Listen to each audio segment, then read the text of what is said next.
Soon. You are our 100th episode. Welcome to the Holistic Kids Show. My name is Zane. My name's Abdullah. And my name is Iman. We're the Holistic Kids here to educate us kids from the inside out. These are crazy times with everything going on in the world today, with the accessibility of news at our fingertips. We kids are more stressed now than ever before.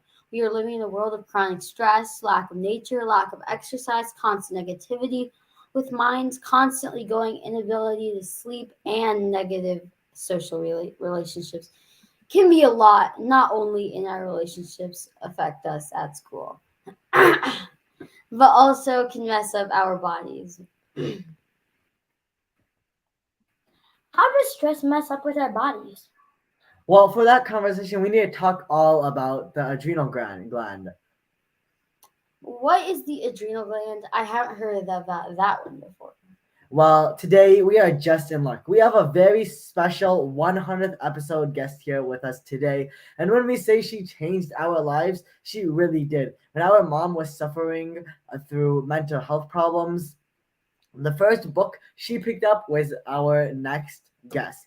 And let's just say my mom became very passionate about holistic functional medicine.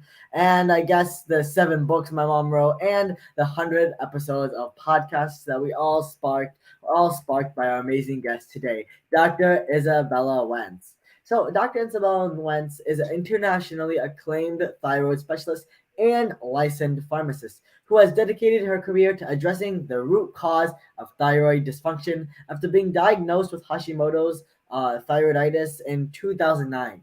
Dr. Wentz is the author of 3 books on Hashimoto's, including the #1 New York Times bestseller Hashimoto's Protocol. Dr. Izabella, due to your amazing work, you have literally changed our lives. So forever, you've changed our lives forever. So we are so thankful and so incredibly honored that you are here with us today.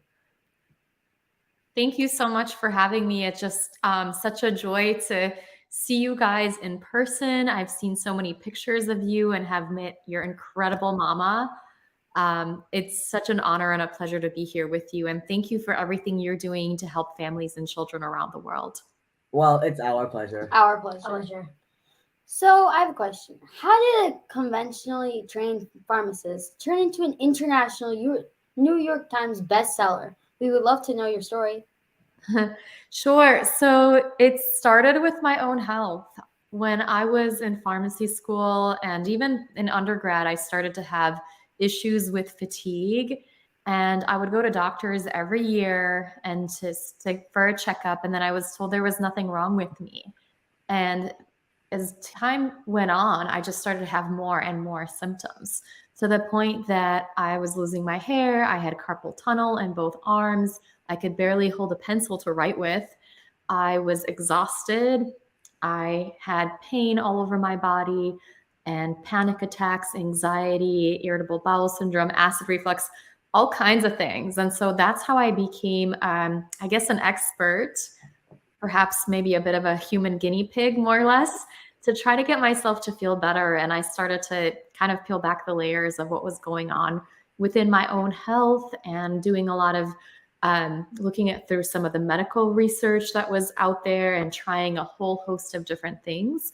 And then once I got myself into remission and got myself feeling human again, I decided to share this in a book about 10 years ago. And it's just, it's an honor to say that the book has reached hundreds of thousands of people who needed that same help that I did when I was struggling. So I appreciate you guys sharing your stories as well. You never know. That is amazing how you overcome all of those diseases, just like our mom did as well. She also had thyroids, Hashimoto's, lupus, all of these, and now she feels so much better, and all of those are all gone now. It's so amazing. It's amazing when you just share your story, what can happen and how others can heal too and be inspired. So we have talked a lot about the thyroid on this podcast, but never the adrenals. What are they and why are they so important? The adrenal glands, they are little tiny glands that sit on top of our kidneys, and they make our stress hormones. And people typically think that stress is bad, but we actually do need stress in order to survive. And so they put out When we're very healthy, they put out just the right amounts of stress hormones, a bit more in the morning, and as the day goes on, a bit less, so that we can feel rested throughout the day or throughout the evening and then energized in the morning. But sometimes that can be offset, and we can either produce too much cortisol all day, not enough cortisol, or it can be bouncing around like a roller coaster, and then we don't feel so good. And that's why, yeah, it's so amazing that you need stress actually for your body to function well. Because if you don't have stress, then there's probably something wrong. And if you have too little stress or you have too much stress, then there's definitely something wrong. So, what are the symptoms of when your adrenal gland is off balance? Some of the most common symptoms that people will talk about is they have trouble waking up in the morning. They're fatigued throughout the day. They might have brain fog. They might have some mood swings. They might have anxiety, trouble falling asleep at night, unrefreshing sleep. They may feel overwhelmed, irritable, anxious, easily to anger.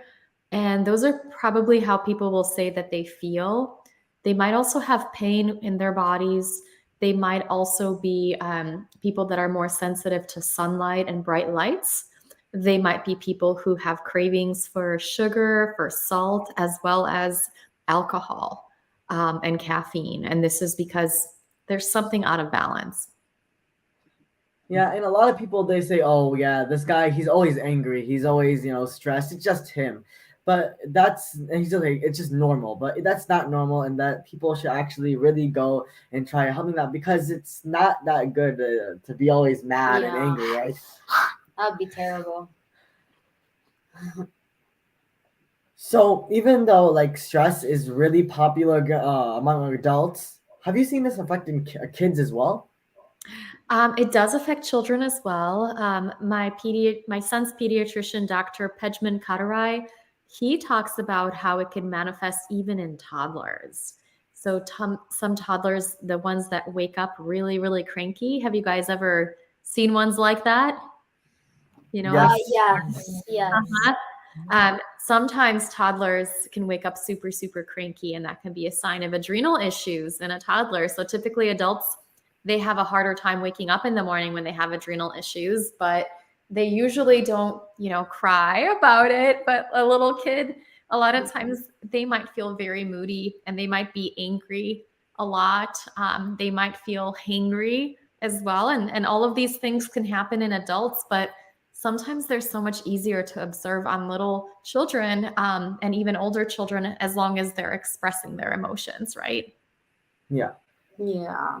So, I mean, that's amazing. Like, all kids should express their emotions. A lot of kids are like, oh, you shouldn't be doing that. Just like be quiet most of the time. Like, even if they're trying to tell their dad or mom, oh, look what I made this, they'll be like, just be quiet. They just want their kids to always be quiet. Yeah, they're like shutting their kids down, which is really sad.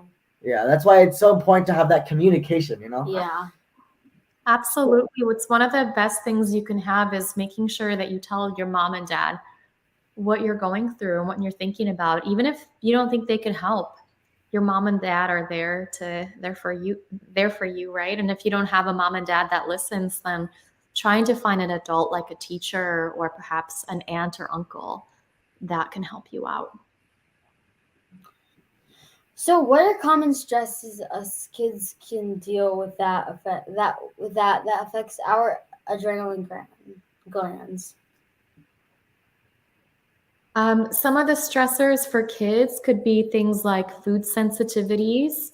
Kids and adults, if you're eating foods that you're sensitive to, and then that's going to cause some inflammation in your body, and then your adrenal glands are going to produce cortisol to counterbalance that inflammation. It could be things like sleep deprivation. So if you're not sleeping well at night, you're waking up throughout the night, perhaps you're waking up too early for school, that can also be a stressor for you. Any kind of problems within the family or even changes within the family, sometimes even positive ones, like having a new baby brother or sister, that can bring about some stressors for kids as well. And then, of course, there are stressors that we can think about in our day-to-day life, psychological stressors. So maybe having a tough day at school or work or family issues. something that maybe happened to you when you were a baby, you didn't even realize, that can stay with you if you don't process it properly. And then there's the environmental and physiological stressors. So kind of hidden sources of stress in our body. And this could be like an infection, or it could be a toxic exposure too. Yeah, and that's why we love gratitude, because gratitude really helps with Yeah. stress and all of these kind of things that can really make you feel like what they call down. Right? Yeah. So that means that's why we always like say 10 things that we're thankful for in the morning, just to really remind us that we have a lot. I love that. I love your book about gratitude too. It's such a fantastic book. Yeah. So, wow, where can we as kids do to keep our adrenaline glands happy? Oh my goodness. What things that you can do is, one, eating a blood sugar balanced diet. So making sure that you're eating lots of really good food for you, making sure you're eating your proteins and fats, your veggies. These are all good sources of protein, fat, and fiber to keep your blood sugar balanced. You don't skip any meals. Otherwise, you can have blood sugar issues and you can get hangry. Not eating too much candy or sugar, that can also be very helpful for the health of your adrenals. Making sure that you get plenty of rest and sleep throughout the night. So I know some kids, I have one of those that likes to say, no, I just want to stay up later. I want to read one more book, or I want to watch another TV show, right? Mm-hmm. But making sure you get to your bedtime on time and that you sleep is going to be super important for your adrenals. Making sure you get plenty of time in nature too. That's another really big thing that can help to keep your adrenals in balance. So if you like going to the playground, if you like going to the park, that's going to be something super helpful just to allow you to have that beautiful time in nature. Yeah, we love to ground without our shoes, barefoot. Outside, in the sun.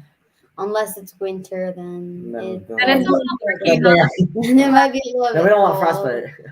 You do not want frostbite. And also, if the temperature is too hot, you can have certain, you don't want to go barefoot because certain bugs can crawl into your foot. Yeah, we do not want that to happen. Yeah, so like when it's good weather. Yeah, exactly. Yeah. Yeah, so remember, that's why we talk about so much on the podcast: sleep and sugar, nature. Sleep and sugar, you should watch. Always get enough sleep. Depending on how old you are, because sleep really just improves your life so much more. You feel more energized. Your brain works better. You can memorize stuff faster. You can think better. And that's why sugar, keep it low. Don't eat sugar for breakfast, lunch, dinner. That's why. Yeah, and then you're not gonna feel good. You want to get an overdose of sugar. Another thing that I really love is you need to hug your parents a lot.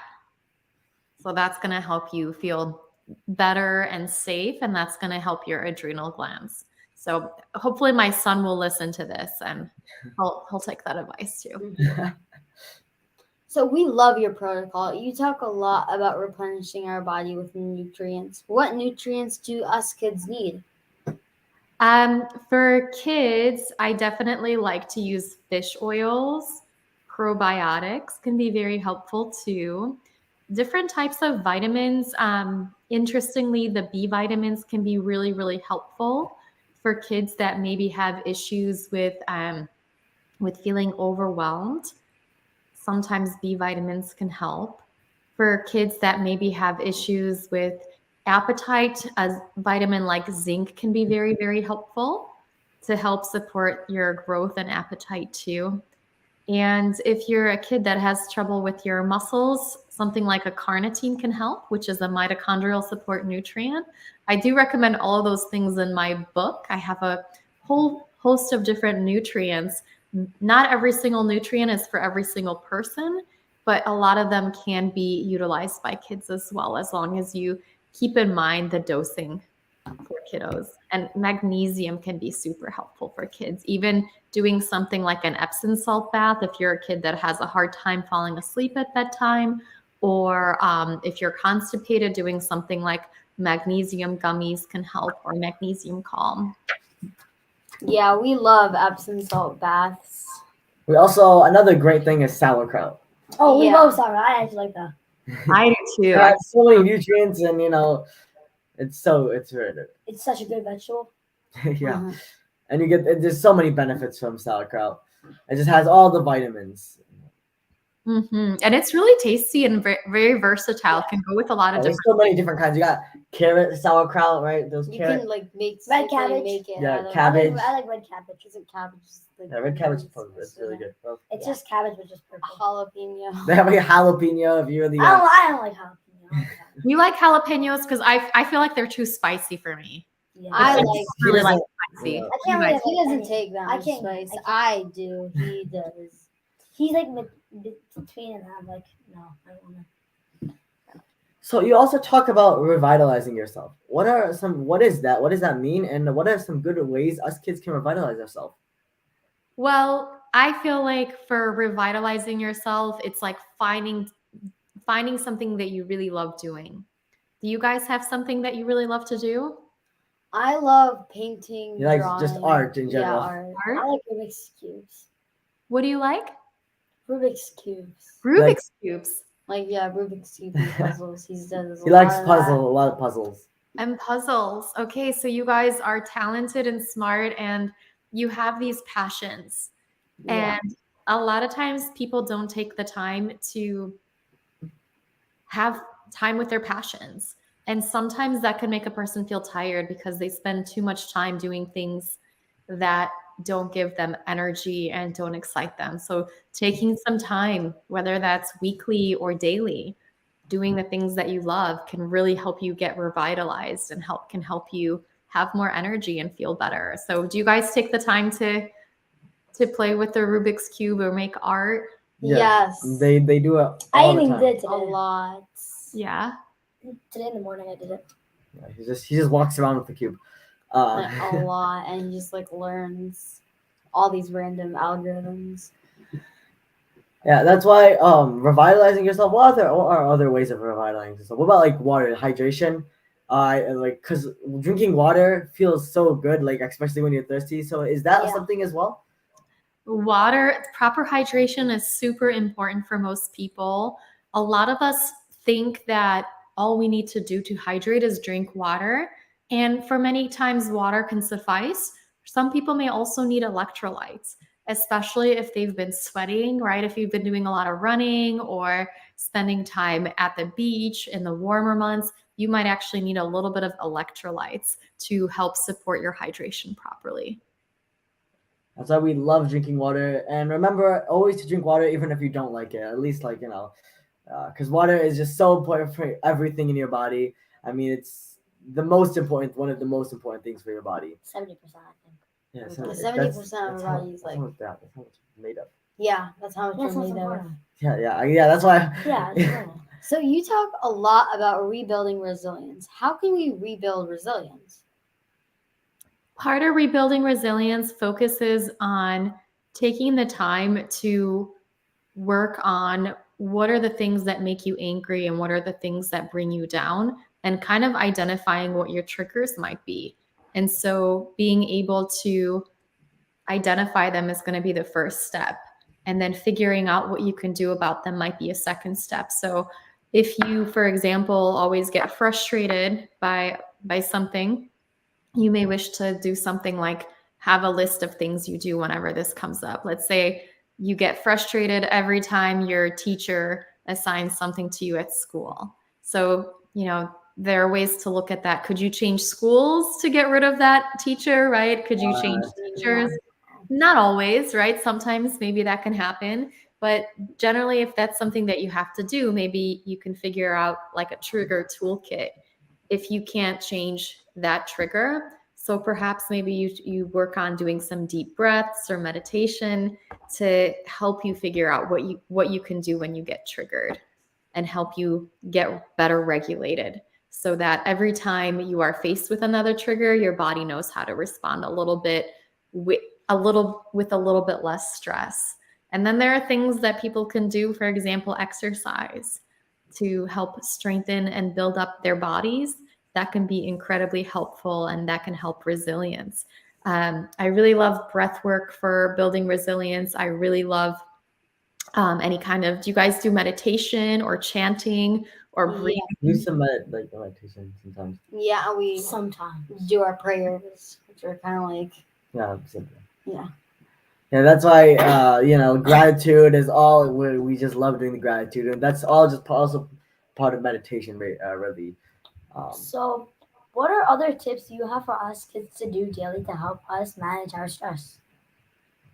I think some really good tips. I love that you guys focus on gratitude. That can be something you can incorporate into your life on a day-to-day basis.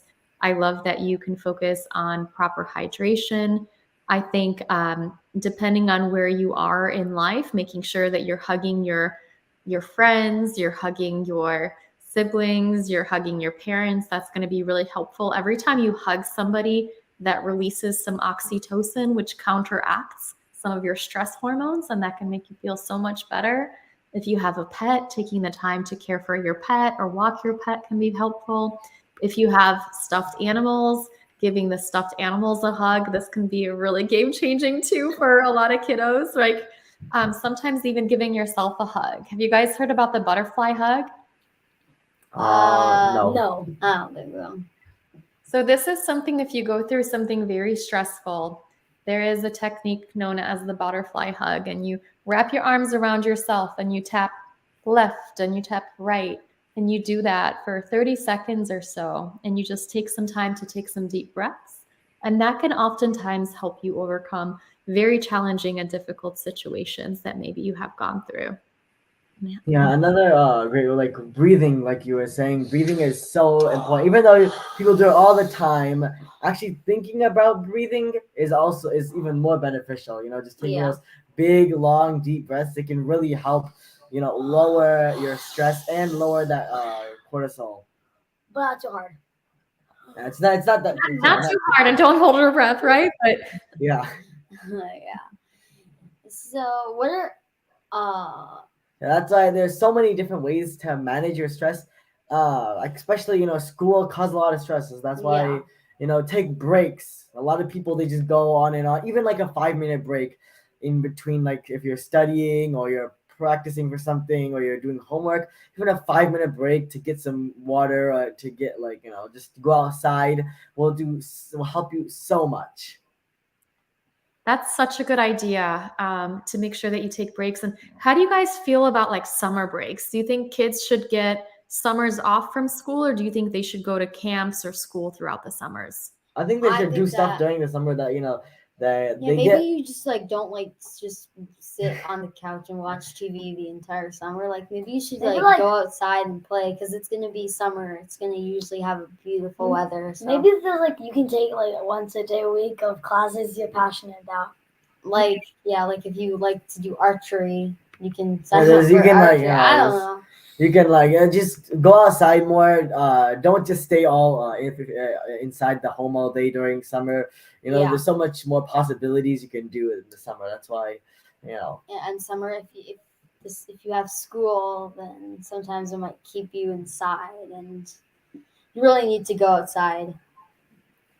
I agree. I feel like spending time in nature is one of the best ways to de-stress. Yeah. So, how would a parent be able to check to see if their kid has a problem with their adrenal gland, besides getting your book?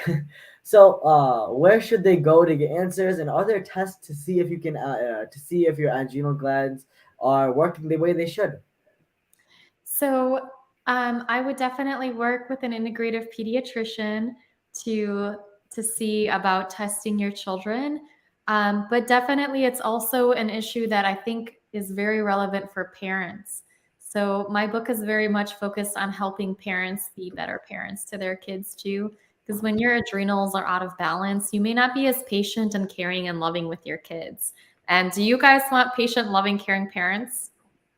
Yes. Yes, We absolutely. have them. So, And you have them and you deserve them, and your parents take the time to care for themselves. So I hope that anybody maybe that has parents that don't know how to care for themselves properly, maybe we'll get a copy of the book so that parents can learn to take really good care of themselves so then they can take care of their kids very, very well. And I really love functional medicine pediatricians because, adrenal issues can impact children as well as adults.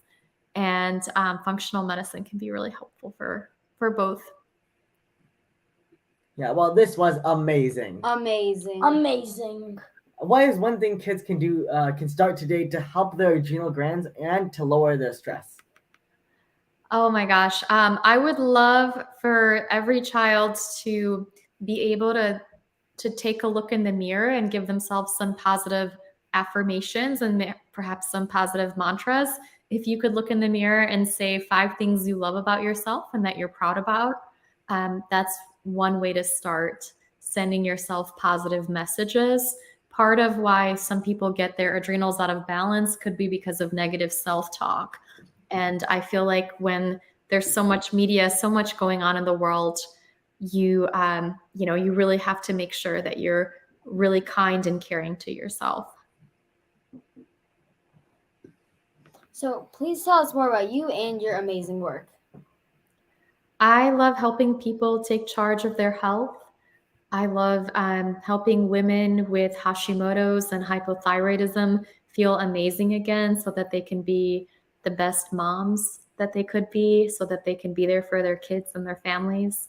And I love helping a lot of times women, that's my area of specialty, with adrenal dysfunctions and stressed out mamas who are feeling overwhelmed, to give them an ability to feel amazing again so that their brain works and they can be there for their kids, babies, and families too.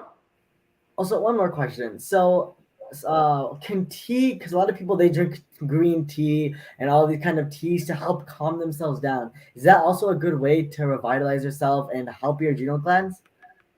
Sometimes drinking tea can be relaxing. Some teas can have relaxing properties like chamomile tea. I like recommending that in the evenings. There's also Tulsi tea, known as holy basil. That can be very balancing. There are other teas, though, that can actually give you a little bit more anxiety and can be too activating. So typically caffeinated teas can cause that in some people. And green tea, for some reason, some people can actually get very anxious when they drink it. So I would recommend, if you're having a hard time sleeping, you're feeling anxious, maybe look at the type of tea that you're drinking, because sometimes some teas can make you feel more relaxed. Other teas can make you feel a bit more anxious. Wow, thank you so much. That was so empowering. So empowering. So everyone, make sure to follow Dr. Izabella on social media. Thank you so much, Dr. Izabella. We are so honored with your time and wisdom today. We cannot thank you enough. Let's recap Dr. Isabella's key points. Our adrenal glands are important. They make our stress hormones, and when we are healthy, they put out just the right amount of hormones and stressors on the body, and can be food sensitive and can also be food sensitivities that lead to inflammation, not sleeping well, family issues, things that can happen to us as a baby as well, can really affect how your body functions. So increased stress and chronic inflammation can make us really stressed and can really stress our adrenals. And because us kids are going through so much stress, their kids are getting stress from school, at home, it's everywhere. Learning to manage stress is actually really important for our overall health. So simple things we can do every day to help keep our adrenal glands happy. For the number one, Dr. Izabella said, take a look in the mirror and say 5 things you're proud about yourself. Also, keep your blood sugar balanced and don't eat too much candy and sugar. And make sure you eat just enough protein, fat, and fiber. Make sure you stay hydrated, and also make sure to get enough sleep, because early morning sun will help your body know if it is time to wake up. So stay away from blue light after sun sets, because it can really affect how you sleep. And get enough time in nature. We love going to the park and hang out in nature. So set up your bedroom for a good night's sleep as well. And make sure to hug your parents, your siblings, your friends, your relatives, and take the time to take care of your pet.